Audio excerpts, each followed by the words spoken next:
dua dekade terakhir atau ya bukan beberapa saat terakhir lah, 2 dekade itu industri event itu berkembangnya sangat pesat, Mas. Ya. Sangat-sangat pesat. Dan itu benar-benar menjadi skala industri.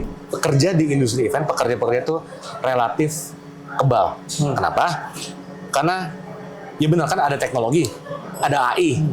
Nah, pekerja event itu kan memang pekerja yang sifatnya teamwork, saling bertemu. Mungkin ia menggunakan teknologi untuk berkoordinasi. Cuma pasti ada kalanya itu bertemu. Kita itu industri pariwisata harus tahu sedikit tentang banyak hal. Oke. Jadi bukan spesialis kan, kalau spesialis kan tahu banyak tentang sedikit hal. Ini kita tahu sedikit tentang banyak hal. Jadi ketika ada sesuatu yang sifatnya bisa kita settle di situ langsung. Sempat kebahas kita soal teman-teman MNP dan juga Kebun Raya yang memberikan kesempatan buat mahasiswa ya mungkin atau orang-orang dari luar manajemen untuk ikut ya terlibat dalam event-event yang ada di Kebun Raya gitu ya, termasuk tadi di Sunset di Kebun misalnya. Nah, itu kan penting buat biasanya anak-anak belajar praktik gitu ya. Kalau pendapat Mas Marga nih ya tentang pendidikan formal di bidang event management itu seperti apa sih, Mas? Atau seberapa penting ya untuk teman-teman menjadi praktisi gitu? Oke. Sebelumnya belajar event management dulu gitu. Menurut Mas Marga gimana? Menurut saya itu sangat penting ya, karena kalau saya perhatikan bisa dibilang 2 dekade terakhir atau ya bukan beberapa saat terakhir lah, 2 dekade itu industri event itu berkembangnya sangat pesat, Mas. Ya. Sangat-sangat pesat. Dan itu benar-benar menjadi skala industri. Karena saya paham betul, dulu sempat ada kala sebuah event itu belum dianggap industri. Cuman dalam 2 dekade terakhir itu mulai dianggap sebagai industri, bahkan tercetus juga kan kata-kata MICE sebagai industri. Meeting, Incentive, Convention, Exhibition. Nah, karena ini menjadi sebuah industri, jadi menurut saya sekarang, saya sih menyambut baik banget kalau ini diformalkan bukan hanya dari sebuah industri, dari hulu ke hilirnya hingga sampai ke akademiknya juga diformalkan, sehingga tenaga kerja yang siap kerja yang lulusan dari akademi yang sifatnya MICE ini udah siap kerja sesuai dengan industri yang ada. Karena kayak contoh dulu itu karena banyak yang udah kerja IO dari dulu, tapi bukan sebagian besar, malah mungkin kayak dulu nggak ada jurusan event, Mas. Iya. Dulu nggak ada. Rata-rata orang yang masuk event pasti dari yang lain, iya kan? Nah makanya jadi ketika ini diformalkan, sebuah industri udah formal, sebuah sistem pendidikan udah formal, ini saya menyambut baik. Kedepannya pasti industri MICE terus berkembang.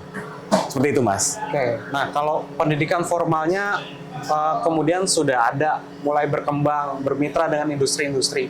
Kalau mereka lulus nih, Mas, sebenarnya peluang karirnya gitu ya, atau pekerjaan-pekerjaannya sebanyak apa sih yang Mas Marga tahu atau saat ini dibutuhkan banget di bidang MICE dan special event misalnya? Oke. Bisa dibilang jumlah lapangan kerja yang tercipta dari sebuah event gitu ya, itu memang sangat besar. Sangat besarnya saya lupa, tapi saya ada datanya. Jadi setiap kali dalam sebuah event, kan event berjalan ya, itu banyak sekali hal-hal yang sifatnya efek samping ya, efek samping positif, efek samping yang terjadi dari sebuah event itu. Salah satunya penciptaan lapangan kerja. Jadi penciptaan lapangan kerja itu kayak contoh di volunteer atau tenaga pro hire gitu ya. Itu bukan hanya terjadi di IO-nya, tapi IO kan pasti dia ngesap ke partner, ngesap ke vendor, itu terjadi semua tuh penciptaan lapangan kerja di situ. Dan itu jumlahnya bisa ribuan, Mas. Nah, memang kita kan baru selesai dari COVID ya. Dulu pas COVID itu kita terdampak sekali karena kan event itu industri yang mengumpulkan orang. Tuh. Ya, mengumpulkan orang. Ketika kemarin nggak boleh ngumpul, ya udah. Tapi kan ke depan udah nggak ada lagi COVID ini. Amin nggak ada ya. Amin nggak ada. Dan kalau misalnya ini nggak ada dan jasa untuk ngumpulin orang ke depannya tuh akan sangat banyak lagi. Gathering lagi. Potensinya masih besar banget. Masih sangat besar. Dari yang sifatnya ngumpulin orang yang sifatnya informal kayak acara gathering atau yang acara-acara besar seperti conference internasional, itu kan secara ini kan sama, ngumpulin orang. Ya. Berarti kan butuh tenaga kerja untuk mensupport kegiatan itu. Nah itu sih, itu saya lihat sih ke depannya industri ini akan tetap ada dan terus berkembang.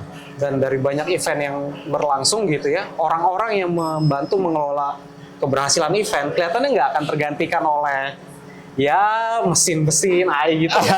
Iya. Gitu ya. Saya boleh cerita ya, kalau Boleh, dari sudut boleh. pandang saya, sudut pandang Boleh.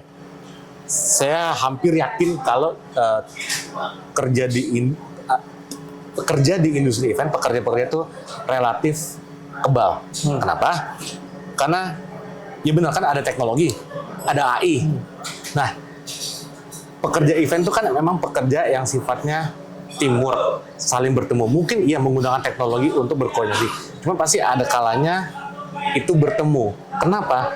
Karena kalau balik ke saya bukan sebagai pelaku IO ya. Saya sebagai tamu misalnya. Ya.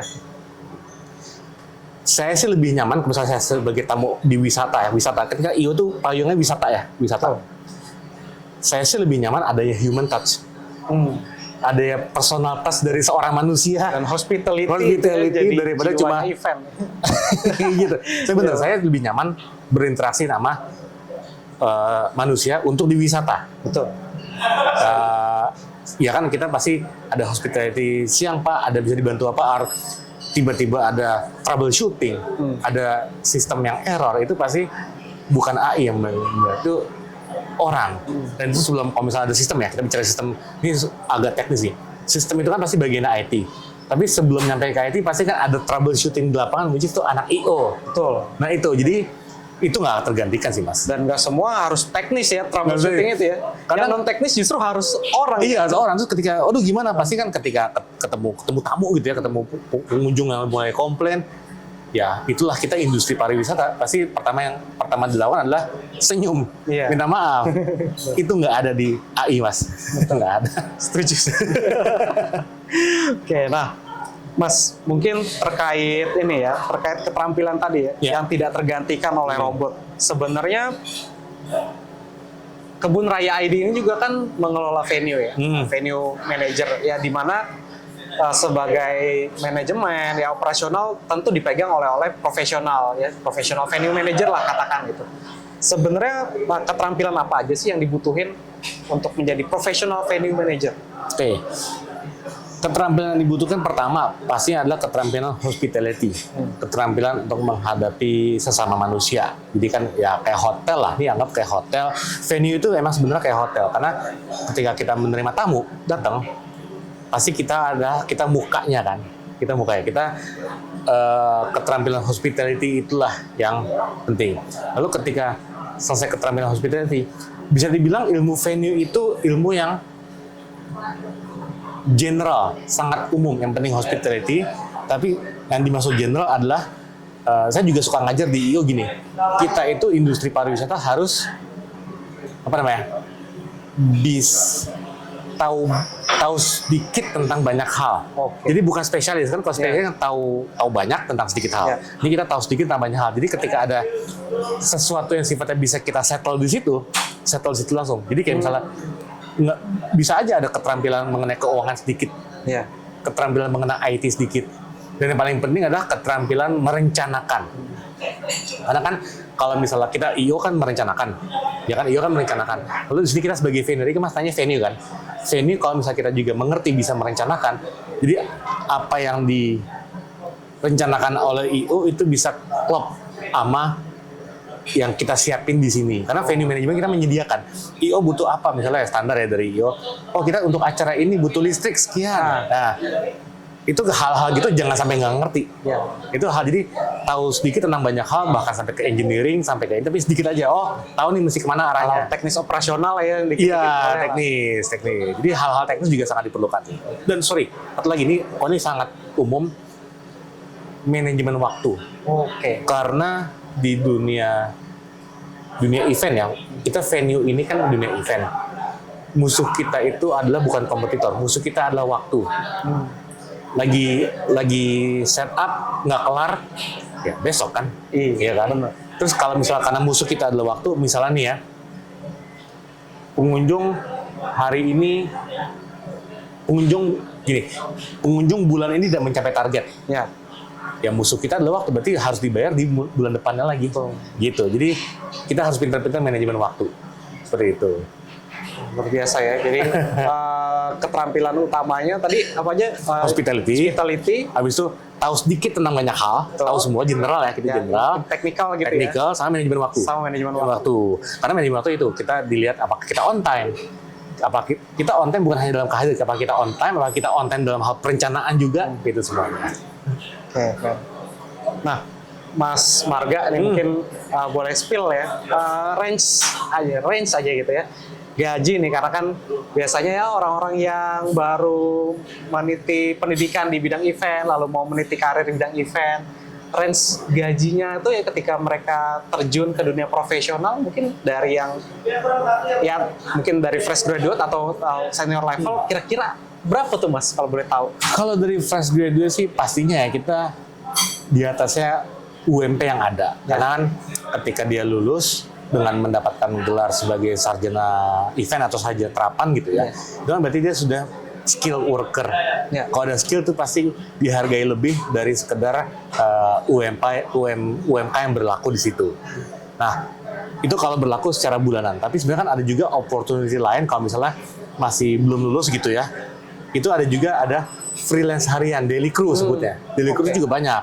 Itu juga ada rate-nya. Daily crew pun macam-macam. Ada daily crew yang sifatnya runner aja atau daily crew yang sifatnya spesialis. Itu juga beda rate-nya. Beda.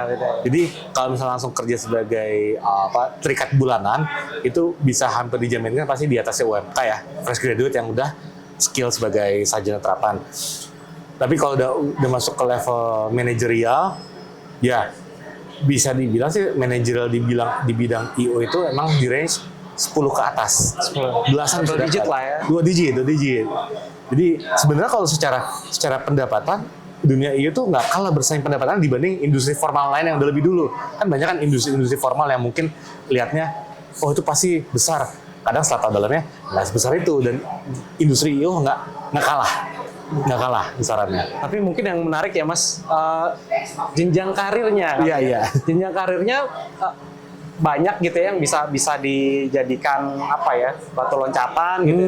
Pun kalau misalnya dia ngerasa sudah mentok lalu bisa ya merasa mampu bikin sendiri IO juga bisa dong. Karena pengalaman itu pasti udah banyak. Betul. Jadi ketika bikin IO pun jadi ini udah masuk sifatnya entrepreneur. Entrepreneur. Jadi kalau misalnya kita fresh graduate bekerja, itu seraplah ilmu sebanyak-banyak karena memang disitulah ilmu sebanyak-banyaknya. Lalu ketika ada senior manajemen dan ada peluang untuk membuat IO sendiri, di situ kalau kita bicara pendapatan, penghasilannya itu bisa tidak terbatas. Tapi tentu saja juga ada resiko yang menghantui resiko ya. Tapi kalau misalnya resiko itu bisa udah pada pintar gitu ya, resiko ini bisa dikelola dengan baik, itu bisa opportunity yang sangat tinggi sekali. Tinggi ya. Iya. Nah, itu menarik tuh ya buat teman-teman yang mau kuliah ya di bidang event ya. Ketika lulus tenang ya, banyak potensinya dan jenjang karirnya juga terbuka luas gitu ya. Dan nanti teman-teman dari MNP terutama gitu ya, pasti boleh lah ya magang gitu ya. Boleh Mas. Panitia di eventnya Kebun Raya gitu ya. Nah, sekarang udah lebih spesifik nih Mas. Kita mau tanya buat teman-teman anak MNP ini ya. Kalau melihat anak-anak MNP ya, mungkin Mas Marga sudah pernah berinteraksi ya dengan mahasiswa MNP. Ada beberapa yang masih junior, ada yang senior. Potensi lulusan dari jurusan event manajemennya MNP itu seperti apa Mas? Kalau Mas Marga lihat? Potensi lulusannya? Ya, potensinya. Ketika nanti mereka ya udah mulai semester akhir lah ya. Mulai siap-siap masuk dunia kerja gitu ya. Sampai lulus nanti gimana? Seperti apa sih potensinya anak MNP itu? Kalau saya lihat ya, anak MNP itu punya potensi yang sangat tinggi ya. Karena mungkin sangat-sangat terkait dengan program yang udah dibuat oleh MNP itu sendiri. Karena MNP kan dia bikin programnya experience based learning kan ya. Jadi kebetulan nih, saya itu kan juga di IO itu kan banyak otodidaknya, ya kan. Ketika saya ngajar di MNP dan saya lihat silabusnya dari MNP, saya senang. Jadi MNP itu menyiapkan program di mana tidak hanya teori, ya kan. Jadi di kelas ya, pasti teori ada, nggak mungkin nggak ada. Teori kan itu melengkapi kita cara berpikir ya. Berpikir mesti gini-gini. Cuman yang saya suka dari MNP itu ketika saya silabus dan ketika saya ngajar pun, memang anak-anak diberi kesempatan untuk turun praktek. Jadi ketika turun praktek, bahkan kalau nggak salah saya lupa nggak. Cuman dalam satu kuliah itu turun prakteknya cukup sering, Iya. cukup sering. Benar, Gitu. benar. Bukan hanya cuma Mereka keluar terus lah ya. bukan dari cuma 8 semester turunnya cuma 2 bulan, enggak, banyak. Nah, itu yang saya suka. Jadi itu ngebantu teman-teman mahasiswa untuk bisa mengerti apa namanya, dunia kerja itu seperti apa sih. Bukan hanya textbook, dunia kerja seperti apa sih, gimana sih berinteraksi sama teman-teman kerja, gimana sih berinteraksi sama vendor, ya apapun lah, itu kan sangat kompleks. Tapi keunggulan anak-anak MMP mereka sudah terpapar itu. Jadi potensinya ke depan, saya lihat sih anak-anak MMP itu punya potensi yang sangat bagus untuk menjadi SDM yang diunggulkan di industri event. Dan saya sih udah beberapa kali teman-teman MMP kan magang di Sunset. Ya, reportnya sih sangat positif ya, karena udah bukan yang ini ya, bukan yang masuk sebagai volunteer kita nggak punya pengalaman terus bingung gitu, nggak bingung, udah tahu. Jadi ketika di brief tugas kamu gini udah tek gitu. Malah ada inisiatifnya mungkin. Ada inisiatif juga. Apalagi ketika di kelas pun, ketika ngajar kelas, mungkin karena balik saya sebagai praktisi ya, saya pasti awal cuma ngasih pemahaman di awal mengenai teori textbook gini, cuman saya mulai dong kalian diskusi. Nah, itu kan diskusi merefleksikan apa ya, gimana cara berpikir dalam sebuah project. IO itu kan project ya. Ya udah tuh diskusi aktif terjadi. Nah, program experience based learning dari MNP ini yang saya sangat-sangat suka, saya sangat setuju, itu sangat berdampak positif kok ke lapangan pekerjaan nantinya. Gitu. Nah, ini teman-teman sekaligus menginformasikan ya, Mas Marga ini juga salah satu pengajar ya, selaku praktisi yang mengajar juga di program studi Event Management MNP ya, karena memang di program studi ini pengajarnya bukan mayoritas lagi, hampir semua adalah praktisi ya, dan spesialis di bidangnya masing-masing gitu. Keren Mas Marga. Wah gini kan, kalau industri event itu kan industri kreatif ya. Iya. Jadi bisa dibilang peluangnya tidak terbatas, bisa bermacam-macam, apalagi kalau kita bicara peluang secara umum, mensupport. Jadi teknologi tidak menggantikan, teknologi mempermudah orang untuk datang ke situ. Tidak semua kampus bisa menyediakan itu. Masih banyak kampus-kampus lain, jadi memang ketika kuliah ya belajar aja. Tapi kalau di MNP, saya lihat itu memang sudah menjadi sebuah keharusan mahasiswa untuk bukan hanya belajar tapi terjun langsung ke dunia kerja.